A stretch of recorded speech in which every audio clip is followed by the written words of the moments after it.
For today's videos is, ayan, magluto naman tayo ngayon ng nilagang balanghoy or kamuting kahoy. So, comment nyo dyan sa baba kung ano yung tawag sa inyo nito. Sa Tagalog ay kamuting kahoy at sa amin tawag namin ito is balanghoy.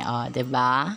Yan nga yung aming napagtripan na lutuin kasi medyo matagal na kaming hindi nakakatikim ng balanghoy or kamuting kahoy.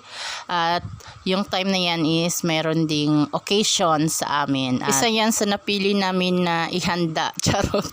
Dahil mahal na yung mga bilihin ngayon. Ayan, medyo affordable kasi yung price niyan. So yan na yung ating pinakakanin. O diba? Dahil kamahal ng bigas ngayon. Magkano na yung 1 kilong bigas ngayon. So comment nyo dyan sa baba. Dito sa amin mga nasa 60, 59 ganyan.